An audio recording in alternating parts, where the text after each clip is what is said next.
Awesome. Well, let's get started. I want to say hello, everyone, and welcome to the first Holly Springs Chamber Lunch and Learn. And on behalf of Shantae, our executive director, and the entire board of directors, we expect this to become hopefully a series that will continue to add value to your membership long after we get out of this current crisis. So thank you for being here. Notice at the bottom of your Zoom screen, you're also going to see that there's a chat and a Q&A feature. Don't hesitate to throw something in there if you have something on your mind, and I'm going to do my best to get back to you as we get through this. So without further ado, let's get this thing started. So what I want you all to do first is kind of stare into that lighthouse light right there. Stare into the lighthouse and think about how essential that light is for the ships that are sailing through the darkened skies. Now close your eyes a bit and pretend that the skies are clear blue. There's not a cloud in the sky. And so while lighthouses are really crucial when the weather is bad, they're still important when the skies are clear. They stand as a beacon and as landmarks that help guide all of those that pass through its watch. You know, I learned this metaphor early in my business, and it seems really appropriate right now considering what we're up against as a world at this point. So I don't know about you, but for me, the skies have been fairly clear over the last several years. You know, business has been good, family and health have been good, relationships are good. You know, it's become easy to take these things for granted, these clear skies, and quick to forget those stormier times as being not all that bad. So I know none of us could have ever expected a tsunami the magnitude of this coronavirus, and none of us could. Yet here we are as business leaders. You know, we are the lighthouse for our businesses. Times are turbulent, to say the least. So now more than ever, we have to sharpen our skills, and we have to become the guides to guide our businesses through this crisis. So now is the time to take massive action and shine bright, and we will overcome this corona crisis in each of our businesses.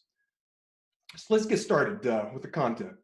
So I've been doing this for 18 years now, and I've had experience working with many different types of businesses and business owners, and I can conclude this: a business will rise to the level of the owner's ability to prepare and adapt. So what I'm saying here is that those who make the time to work on their businesses, those who continue to learn and find solutions to challenges, they're the ones who really continue to advance despite whatever is going on in our world. In contrast, other businesses reach a certain level, they stay there or they get stuck because the leader didn't adapt or prepare to the changing times.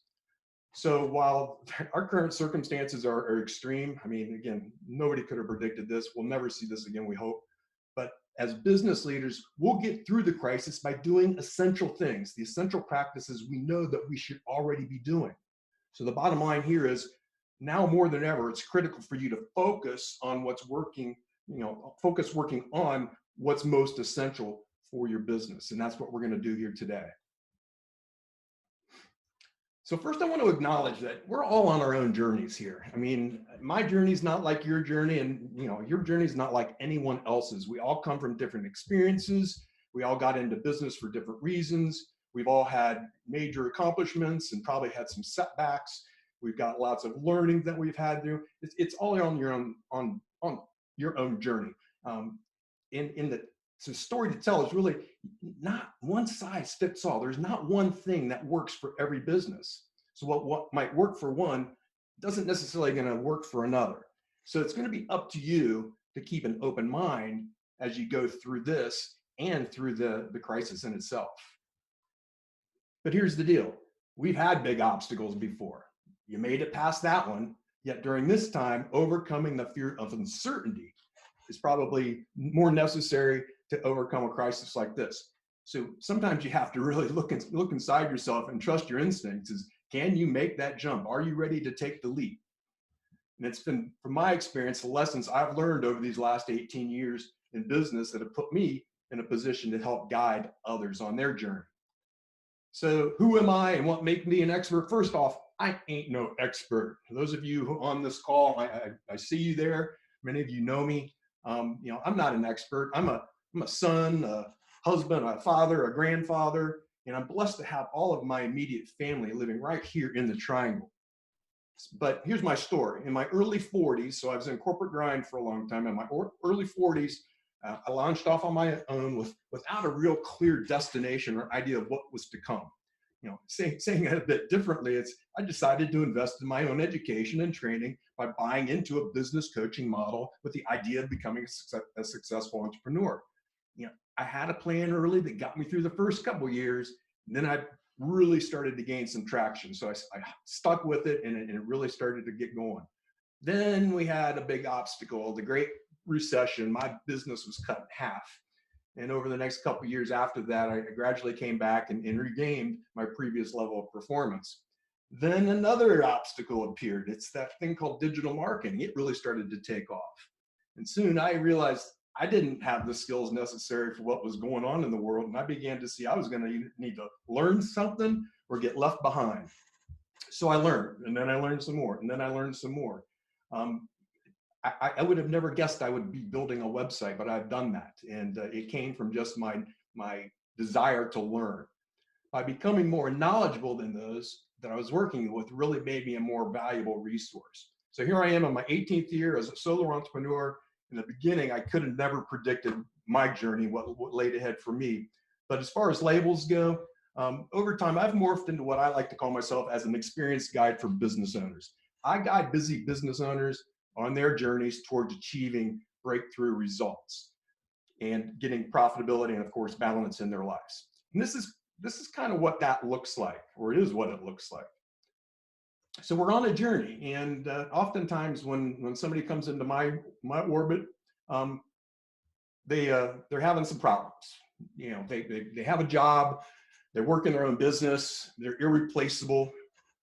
They're feeling frustrated, maybe stuck, maybe they're getting more indecisive. They're not sure what's working and what's not working. They're working tons of hours, overseeing everything, and they really do lack balance in their lives.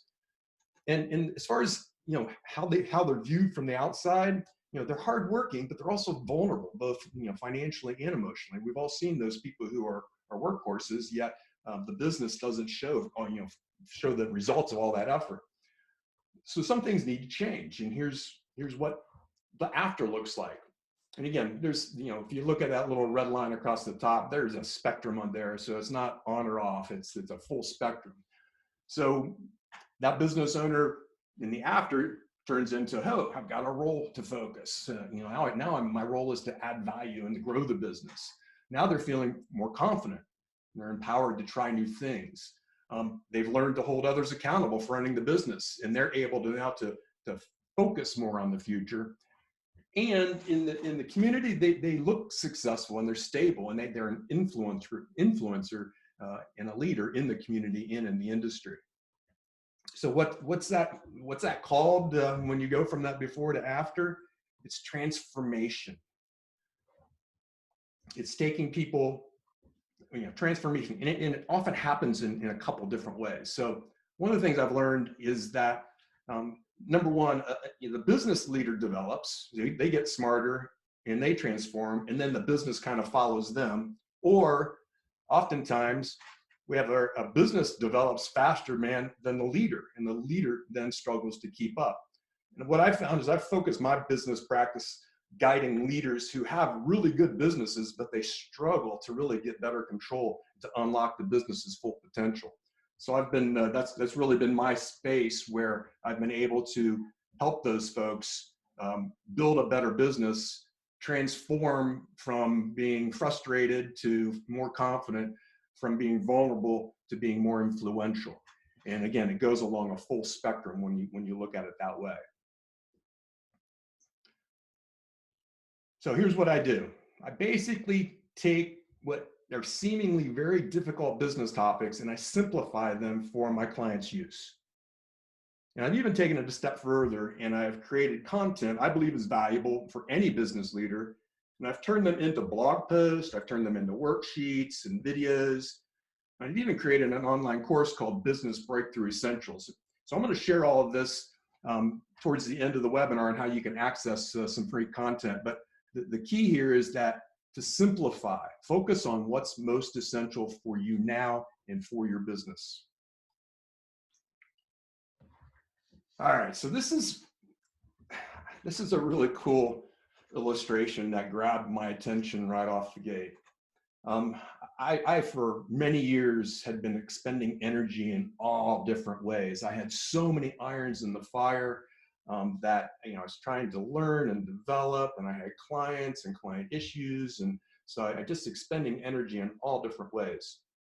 And then I stumbled upon this and was like, wow, wouldn't it make sense to spend more time and energy on one thing than in a bunch of things and get more traction doing all of that? And of course, the answer is yes. And that came from the discovery of this book, Essentialism. Essentialism is the disciplined pursuit of less. And the basic premise of this book is this: do less, but better in every part of your life. So bottom line, it's not about getting more things done. It's about how to get the right things done. And this spoke to me like never before. So what I do then, I say, each time you have an opportunity, you have the power to choose what you want to do and what you don't want to do. You have the ability to discern or to determine what's important and what's not. And then you have to be able to accept trade-offs. You accept that trade-offs are necessary, and then choose to go big on one thing at a time. Now, granted, there's idealistic, knowing that there's a lot of other things going on in life right now. And then there's the one big thing, the thing that you need to accomplish in order to keep your business, your life, whatever, in the right direction. So this is a highly recommended reading if you're a type like me who expends energy in every direction. Bottom line, again, we can't do everything. You have to choose what's most essential at this time, which in my world is how to help clients reboot their businesses once we're allowed to in this downturn. So here's the deal. Uncertainty. Uncertainty is with us, and we're facing probably the biggest obstacle we've ever seen before. Yet the heaviest weight is this uncertainty. It's the fear of the unknown. It has a way of paralyzing us. It causes people to be slower to take action, over analysis paralysis. So in my opinion, that's not an option. This is a time, like I said earlier, this is a time to take massive action, which means, again, not in many directions, but on the areas that are most essential. And again, that's what we're here to talk about today. But again, it has to be in the right directions, or you'll be expending too much energy in just too many different ways. And that's where this next influencer comes in. The book up there at the top left is called The Obstacle is the Way. It's the timeless art of turning trials into triumph by Ryan Holiday. And I stumbled on this book, and it's become, I consider it a must read. If you're one of those people that enjoys getting to understand the human nature, if that's what I want to call it. But Ryan writes, owes much of his success to the ideas and lessons he's learned from studying Stoicism as a philosophy. So Stoicism is a philosophy dating back to around 300 BC. And in particular, he writes much about Marcus Aurelius, a Roman emperor, who kept a journal that was later turned into a book called Meditation. And I've also actually read that, and it's quite interesting. It's a whole lot of entries, journal entries that were written, in the early days. And I guess what really intrigues me about this is that people have been overcoming obstacles for a really long time. It's not like we're coming across this as humans for the first time. And there's some really interesting ways they've gone about putting those in words that has helped me work through this as well. So the principles of Stoicism forces you to look at every situation logically. So instead of letting emotions take over our decision making, you look at every situation objectively to find a logical solution. But more importantly, this quote that's in here, and this is a quote from Ryan, not from Marcus Aurelius, but bad companies are destroyed by crisis. Good companies survive them. Great companies are improved by them. Now, one of the things that that he teaches, and again, he uses these coins. So the images of these coins, and it's actually something that you can find on his website. But this amor fati means in Latin, learning to love and accept everything that happens. learning to love and accept everything that happens. In other words, if an obstacle is in the way, what are you going to do about it? You can't, you have to find a way around it. And that's what this is all about. Obstacles make us stronger. Again, that coin up there, not merely to bear what is necessary, but to love it. And again, nobody loves what's going on now, but we have to take it into our own hands as to how we act and react to it. So whatever faith or philosophy you choose to follow, remember that obstacles can make you stronger than your mind allows you to think sometimes. And you must acknowledge you can't change things that are out of your control. Again, another highly recommended read if that's something of interest to you. So this is not the way. Chasing the quick fixes, and you're going to need to resist that urge to chase those who are promoting anything as a quick fix. We all know that that's not going to be the case in this crisis. That's why I'm here talking today about what I feel is essential. And again, most of what you're going to find here aren't a quick fix. They're going to be things that you as a business leader need to do to work on yourselves. So that's why I choose in my business to really practice, to choose to focus on practicing and teaching the essential business practices every leader needs to learn and master. And it's kind of like teaching someone to fish. You've heard this before. Teach somebody to fish and thereby feeding them for a lifetime. So anyways, now that you know a little bit about me, and that took about 10, 15 minutes, I want to really take the next 30 to 40 minutes and share with you the details of the 5 business essentials I've chosen to share today for this particular webinar. So here we are. Number 1, right size your business. Okay, so we're almost a month into this now, so I'm sure many of you are already in that process, if not towards the end of that process. Right sizing the business. At the beginning, I said how important a business leader to be able to prepare and adapt. Then I found this image. Wouldn't it be nice if a business worked just like a faucet? And when business is good, you turn it up. When business is slow, you can turn it down. But nope, not that easy. It requires a leader to be able to make decisions quickly and confidently. So for many of us, that means we've had to shift gears from maybe managing production to simply surviving. So I've had those meetings over the last several weeks. I've had urgent meetings with clients when this first started to impact businesses, and I'm still having the important meetings needed to have a plan coming out of the crisis. And here's another way to look at it. I call this the time target. So if we weren't in a crisis, I would be instructing you as a business leader to carve out more time to work in the zone. There you can see the big arrow hitting the zone. It's the zone where you focus your valuable time to work on your business. It's the time you invest becoming a stronger leader for your business by preparing and adapting to the changing business landscape and planning. So as you can see on the outside ring, we've got the not up top left, not urgent, not important. Those are your distractions. We all know what those kind of distractions are. Many of us suck right into them. One of them being email, social media, all the things that give you that little boost of, hey, I'm not working, but I'm still working. Then you've got the middle ring, the delude ring, the urgent, not important. And again, easy to get stuck here feeling super busy getting things done, but nothing that's essential for the business right away. And then we've got the urgent and important, the demand on your time. The demand is being able to fulfill the obligations of your business, especially if you're working in your business and you're one of the providers there. A demand on time is all the things that's needed to really run your business. It's that important, not urgent, is the stuff that I talk about of working on your business. It's carving out that time to do better. So, but during this time of crisis, everything's urgent, important. This crisis now demands your time, and it's testing your ability to really navigate the crisis. Whereas before, your time might have been delivering your products and services to clients, now it's about surviving. So here are some things you may already be doing in your business to right side, but I just felt the need to make a list of them in case somebody wanted to see them, quite honestly, because it's a long list of things that only you can do probably. Here they are. So what's important and urgent right now? You got to assess the situation, downsize as needed.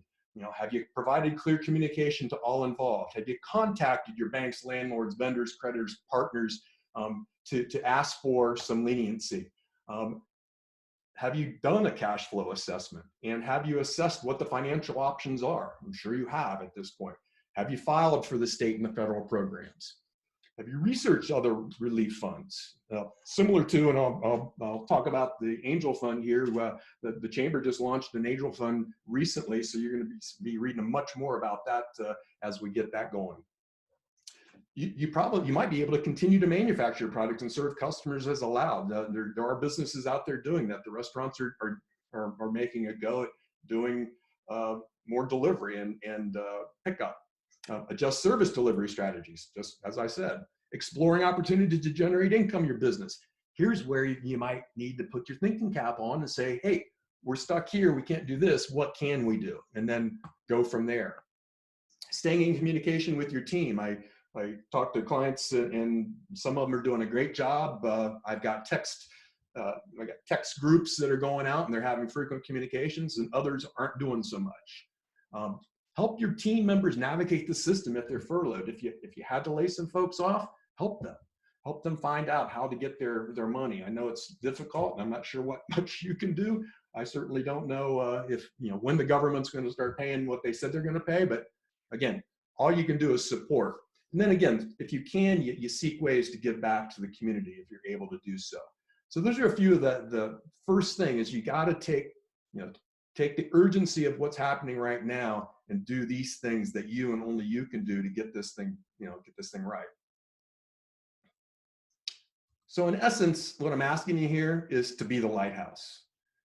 You have to be that person that guides your business. And as you'll see at the very top, this is your action item. And you'll notice on my next 4 essentials, each one's going to have an action item. So you will have 5 action items at the end of this that you can go and think about to work on your business as well. Number 2, get your mindset right. As I said earlier, we're all on our own journeys and we all come from various backgrounds. We all have our own special wiring inside our heads. So how we interpret what's going on in the world is through our own filters. Yet we have the capacity to really acknowledge and manage our internal thoughts if we choose to do so. So this whole mind thing, it's a huge topic, which I'm only going to touch on as essential now during the crisis, yet this is essential no matter the crisis. It's just part of living the entrepreneur or business leader life.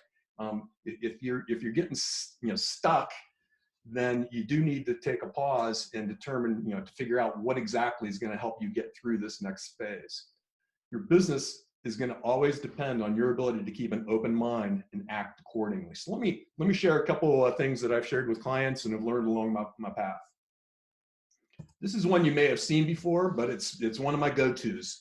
Call this above and below the line. And when I first launched my business in the early difficult years, this was the message I always came back to over and over when the going got tough. And basically, if something was, if my mind was brewing up something ugly, I'd have to ask myself, am I above the line right now? So to explain this, we've all seen a victim, people who want to blame others. They want to make an excuse about whether something's doable or whatever. And then they got the denial phase. It's just like, hey, this isn't really happening, or it's not going to impact me. We've all seen that, and we probably have managed people like that. And hopefully we manage them out of our businesses because it's a victim mentality that just doesn't sit well. On the flip side, we've got the above the line, the victor, taking ownership of that role. It's not just the business, but whatever role that person's in. They fill a seat in your business, they own that seat. That means they have to be accountable to the result that's needed from that position, as well as responsible for their actions. And it's that ownership, accountability, and responsibility that gives people the oar they need, the oar as in row your boat oar, to be able to continue to move forward. But the victim, if you see that one, they've made their own bed. So they will get what's coming to them. So above the line, below the line. It's either you have an oar to keep moving ahead, or you've made your own bed and you will become a victim for life.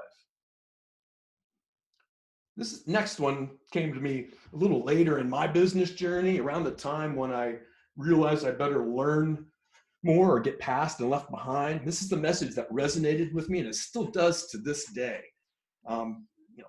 to me, if you get stuck in a comfort zone, you've become complacent and willing to basically settle for whatever comes your way. And I use the analogy, it's kind of like a tree. If it's not growing and adding a ring to its trunk each year, then it's probably dying. And no one wants to have their business dying. As I said a minute ago, it's the choice of the leader to make if they expect to continue to develop and improve their businesses.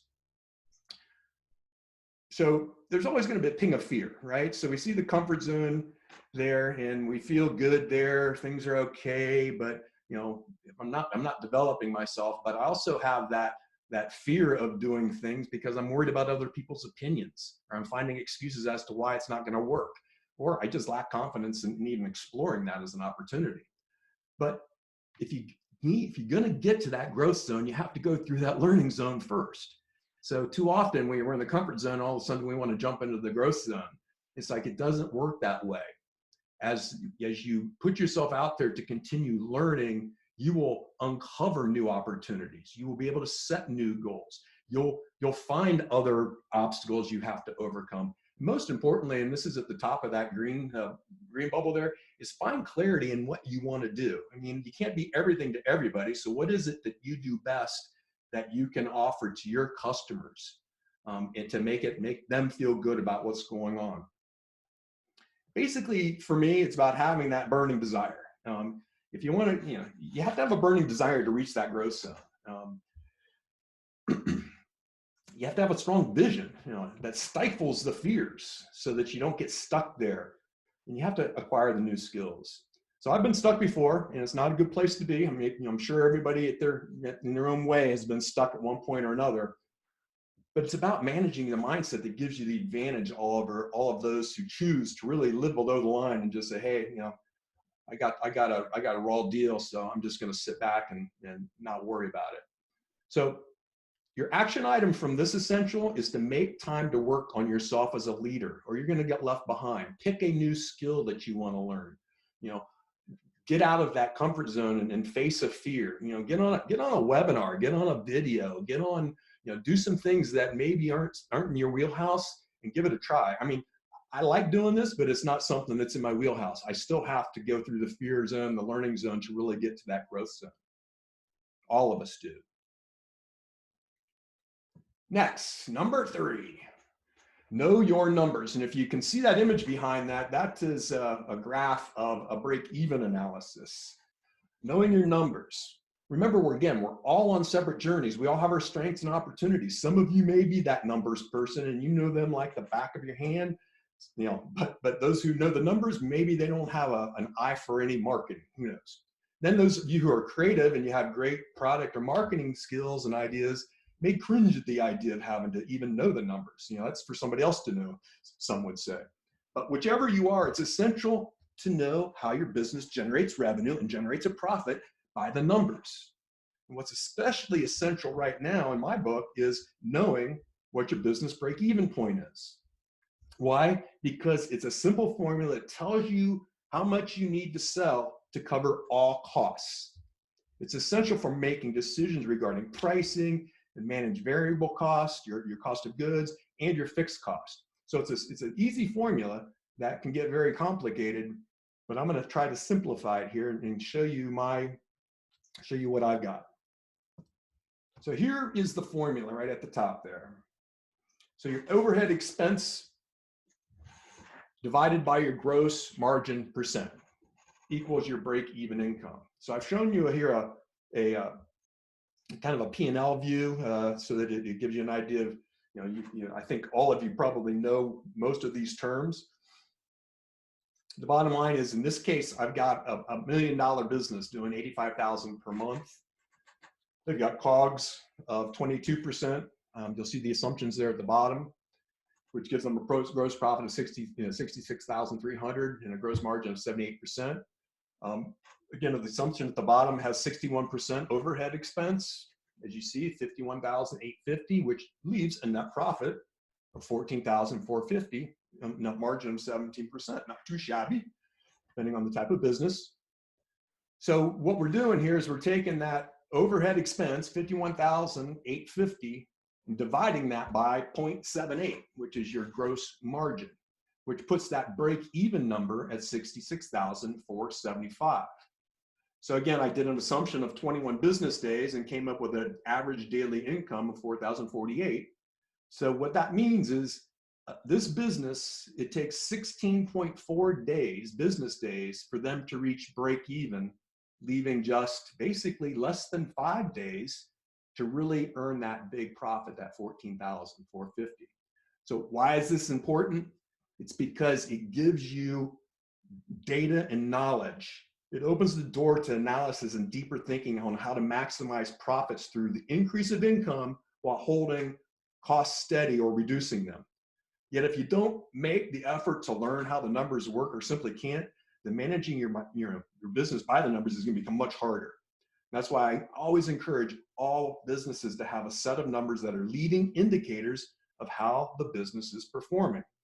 And as some of you might guess, these are called KPIs, key performance indicators. So again, in my world, I want clients to lock in on the numbers that make the difference, makes the numbers move.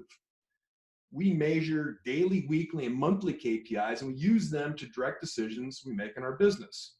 Some examples, I work in eye care. Eye care business, it's called a capture rate. How many people came in and had a routine eye exam that also purchased a pair of glasses? In the dental world, in which I also work, we have a KPI called case acceptance. These are folks who the doctor has said, hey, you need a crown or you need this or that. The number that actually come back and get that done. That's important to us. Have a gentleman in a contracting business who polishes concrete floors. Their number one KPI is cost per square foot. They do what? They do really big places. So they got 50,000 and 100,000 square feet to do. You know, a couple pennies per square foot is a big number when it boils down to. So we know we have that one big KPI, but we also have to have other smaller KPIs that really help show exactly what's happening in our business. So once we know what our KPIs and how we're going to measure them, then we turn them into a daily or weekly scorecard. I use scorecards to really give it during the month performance. And then we measure it monthly and annually as well to make sure that we can measure against previous periods. And for the most part, for me, these are Excel spreadsheets. It's nothing too fancy, but it separates the financial data. Even though some of the financial statements, some of the data from the financial statements will creep into these spreadsheets.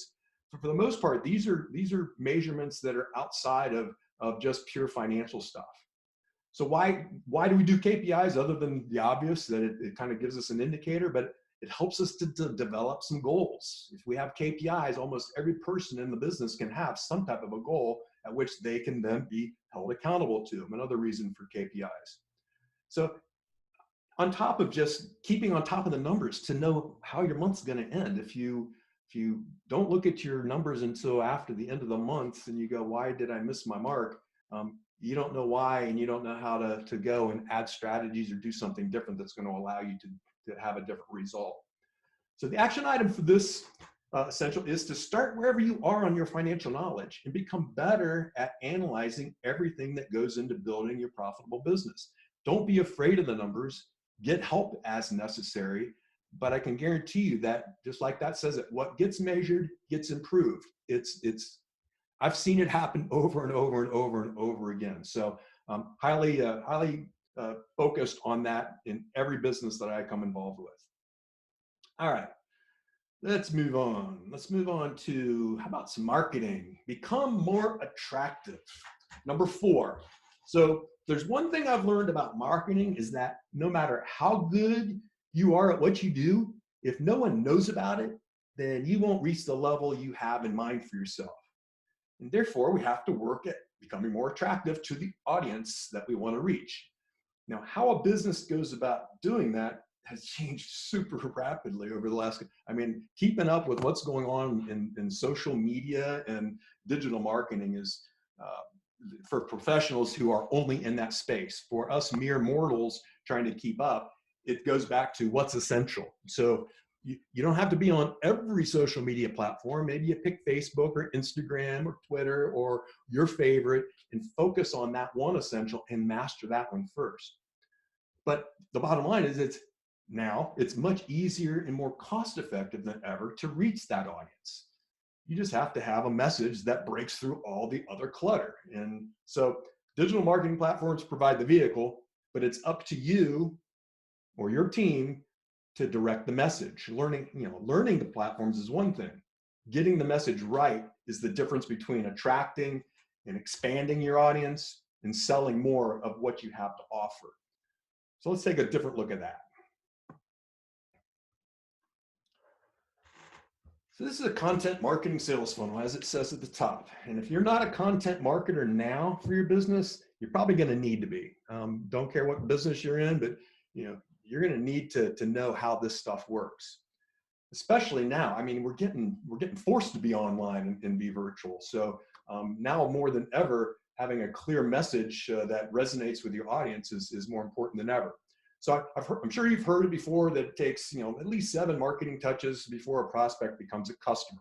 And as you can see, I'm sure we all have websites, and everything above that are all just the universe. Those are people that probably need your service, or if they need it, they haven't heard of you, and then all of a sudden they hear about you, and maybe they ping your website, and then they come into your funnel. So as you can see, most of those people are just looking for information. They get to know you, and there's some things on this slide that shows what you might be doing in low risk or no risk offers. As they go through your funnel and they read some of your content, they learn to like you, and that's when they start comparing what you do compared to other things that they've researched. And finally, it's that 2% that are ready to take action, that trust you to give, and they give you their money. And this is where it gets interesting, because we also have to be able to market to people that already trust us, because they might have needs other than what their first need was. And maybe they don't know everything that you can do for them. So we also have to market to those people that are also in our trust area. So just like going back to the example I gave on the dentist in their message, they have people in their universe that are already coming to them. But the fact that they aren't getting certain procedures done is a problem that we have to deal with. And our opportunity there is to market differently, educate them differently as to why they should get that tooth fixed, because that's basically our case acceptance rate. That's how we know that we're getting more dollar, more wallet share out of that particular customer. All right, so this is going to be really hard to read, and it's not meant for everybody to read it, but I want to take you through this as a way of helping you get your mind wrapped around how to become a better content person. So I'm not going to read it word for word, but I want you to focus on that left column there. It starts with audience, then it has hot button. Those are the first 2 things. We have to identify who the audience is, and in this case, it's patients with pending treatments. They need a crown or an onlay. And the hot button is they don't want to come get it done. They avoid getting treatment because they find it uncomfortable. So we came up with a topic that we wanted to run. It's like, how getting more case acceptance from pending treatment plans. How do we do that? And we ended up coming up with a message that we thought resonated for us, and we tried it out. It works. We got some people to hit on it. So it says, we found a way to make dental treatments more comfortable for every patient. We understand why most patients prefer to avoid dental treatment, and we created a 3-step plan to ensure you're made to feel as comfortable as possible. All right, got a 3-step plan. You'll see that down later. But first, we want to know, what are the problems? So I call them the known spoken problems. Don't like getting numbed up, don't like sitting with my mouth open, don't like coming to the dentist, it's inconvenient. And what they really want is just to avoid it altogether. They just wish they didn't have a tooth that needed anything. No, by the way, in dental world, if a tooth doesn't hurt, that's always bad. It's better when the tooth hurts, because then they come in for the treatment. But not said here is that patients don't come in because it just doesn't hurt. But the most important thing, and this is the one, if you get anything out of this slide, it's this one thing, is that you got the 3 known spoken problems, but there's always going to be an unspoken problem, the known unspoken. And that is, getting treatment is no fun, and I'd rather it go away, basically. And that, that's not realistic, but nobody wants to say that, so our challenge as being your content is how to get that known unspoken problem out in the open.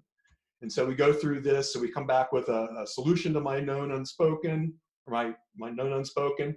Then we get into creating a story around it. So it doesn't have to be a story, but it could be a metaphor. It's kind of like this or kind of like that.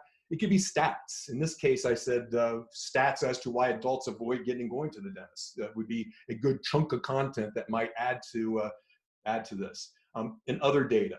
And then you get into the meat and potatoes, the concept. Here's why it's necessary. Dental maintenance is required if one is to ensure a lifetime of dental health. The context, here's what it is. Crowns are a process of doing this, this, and that. And then here it comes back to that 3-step process, the content. Here's how it's done. If you've been recommended for a crown, fix a tooth, you're feeling anxious and avoiding it because it becomes great discomfort to you, here's how we will make it comfortable. 1, 2, 3. And of course, this practice already had that in play. And then we have a solution statement. If a crown's been recommended for you and you've been putting it off for whatever reason, allow us to make it one of your most comfortable dental experiences ever had so you can avoid a bigger dental problem to come. And then we go into recurring things. But all of these things on this left side, for me, always provide that guide as to if I can answer these for this audience and that hot button and create a topic around it, then I can come back and say, okay, what's the recurring theme? Well, we want to make sure people have long-term dental health. Do I have blogs, videos, a lead magnet of some kind, or a call to action of some kind, or keywords? And then I even get into subject lines where we start talking about, okay, if we're going to post this out or we're going to put it out on an email, what do we want it to say? So anyways, again, I know you couldn't read that. Hopefully you got the gist of how I go about creating content for not just myself, but helping clients who aren't content people to do it on a simple measure. And maybe this is more complex than some of you want to do, but it works for me, and it really does allow you to dig deeper than what you might otherwise. So I have a action item for you on this one, and this is something that you can do on your own. So I use a little bubble map when I'm creating these with a client, and we pick that audience. And remember, in this case, that dental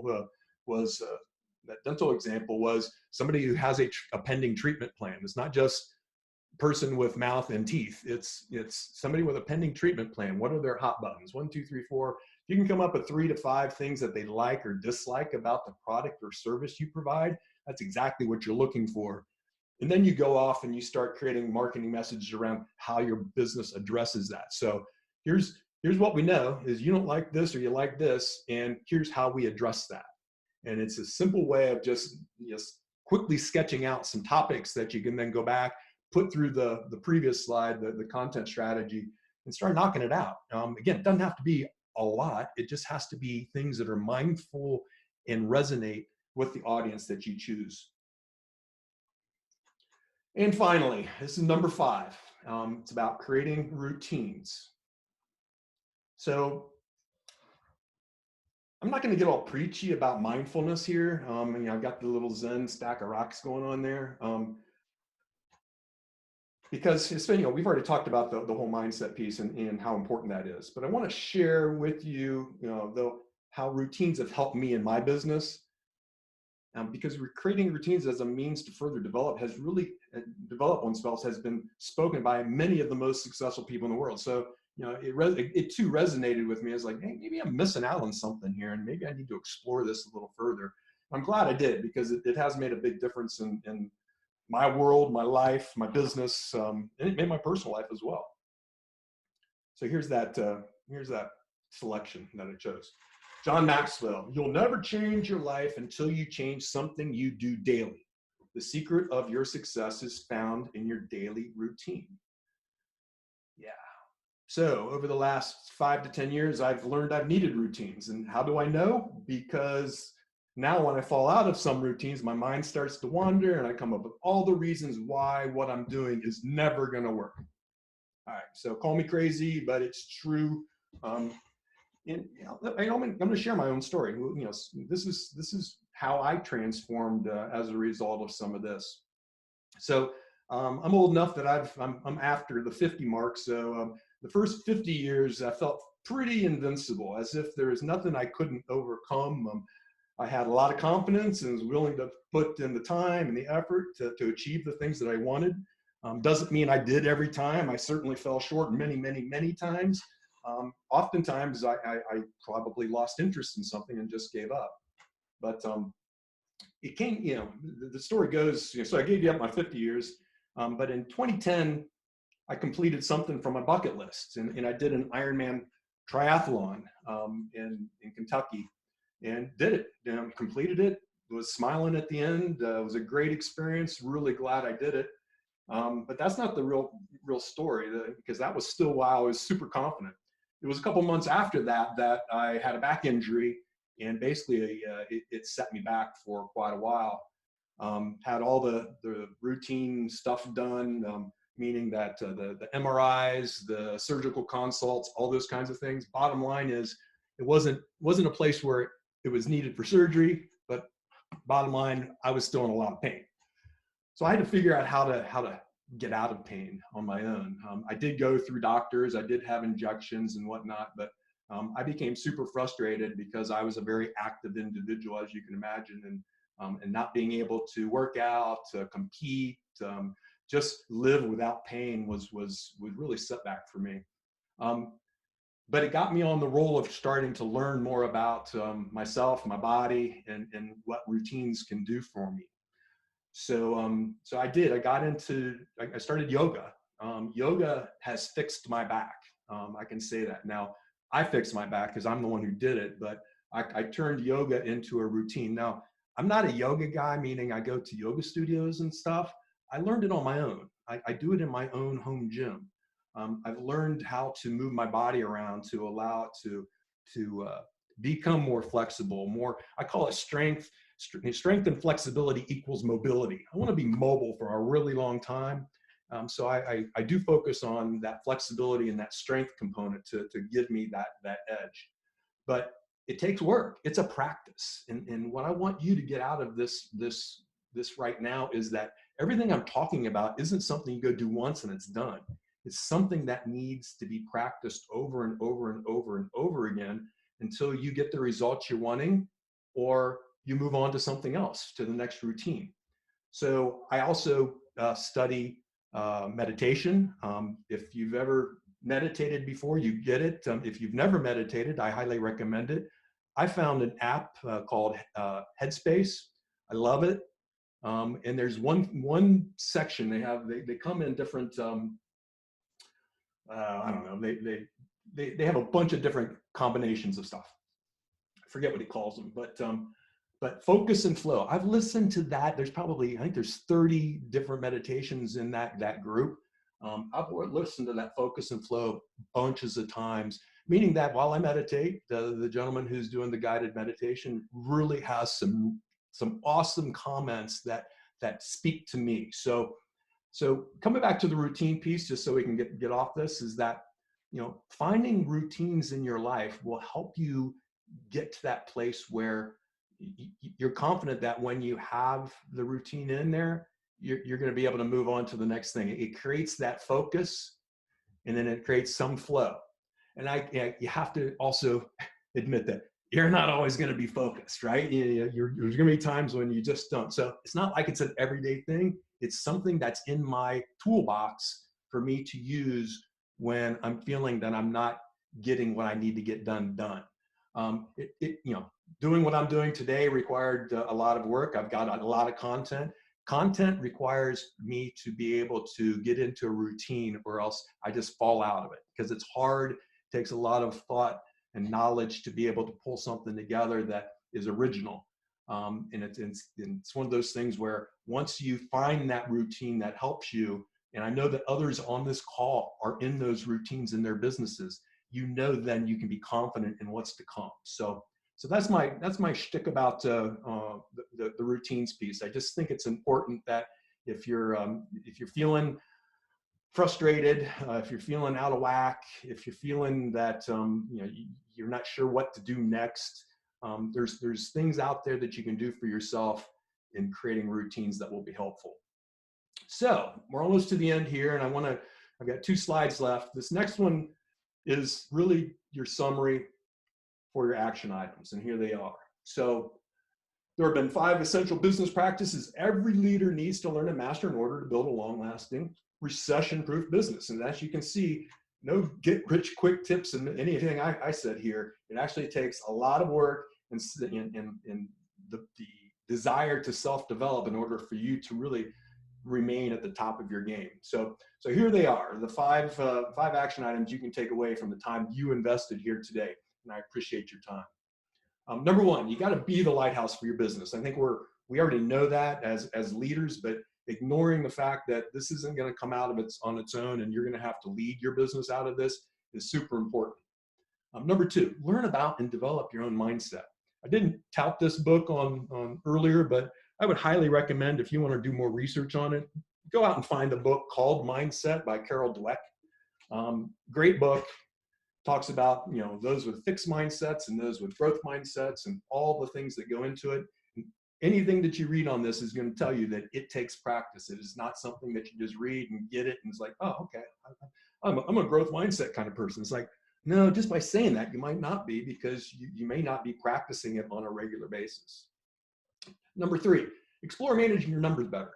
I mean, if you run a business, you better get on top of those numbers. That's what makes it all work.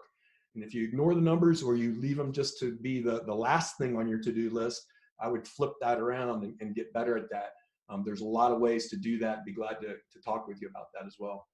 Number 4, explore using content to attract your ideal audiences. That audience is a subset within a whole lot of others. Again, I said I work with some eye practices.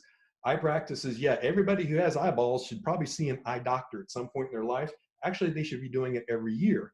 But the fact is, there's all kinds of other underlying ailments of eye care that we can attract or try to attract by speaking directly to those audiences on their particular problems, whatever they may be having. And then number 5, finally, try routines as a productivity tool. Just try it. You know, read about it, get to know it. Another good book on this is called Atomic Habits. Atomic Habits is by a gentleman by the name of James Clear. A lot of what I read and learn is from people that have done this before and they're specialists in their topics. So again, I'm not shy to say, I don't know it all. I'm going to learn from the best. And some of the books I've recommended today are those people. And finally, there's always a next step, right? So next step is, hey, visit my website. And in fact, I've actually created a special page for those of you on the call through the Holly Springs Chamber of Commerce. I put a short video message on that page for you. And I've also linked 3 of my tools that I think would be very applicable to what we're talking about today. So that's an opportunity for you to go and get more data. Please sign up for my stuff if you like what you're seeing. And please share my stuff if you like what you're seeing. This is one of those times where, you know, putting out good content is critical for everybody's business, and that's how I make my living as well. So if you like some of what you're hearing and what you're seeing, feel free to share. I would love to hear that. And that's all I got for today. I'm gonna have to exit out of my slides here if I can, and go back to. I'm gonna stop sharing.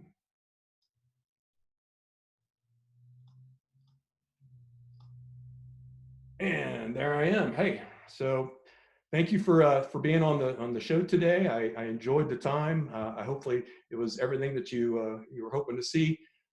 Again, we're going to try to keep doing this for as long as we can through the chamber. Shante and I have been leading this, and we want to keep doing more of this. So look for the next Lunch and Learn. We'll be rolling that out very soon. So thanks again, everybody. Take care, wash your hands, stay home, all the cliches that we have to talk about these days. But thanks again for being here.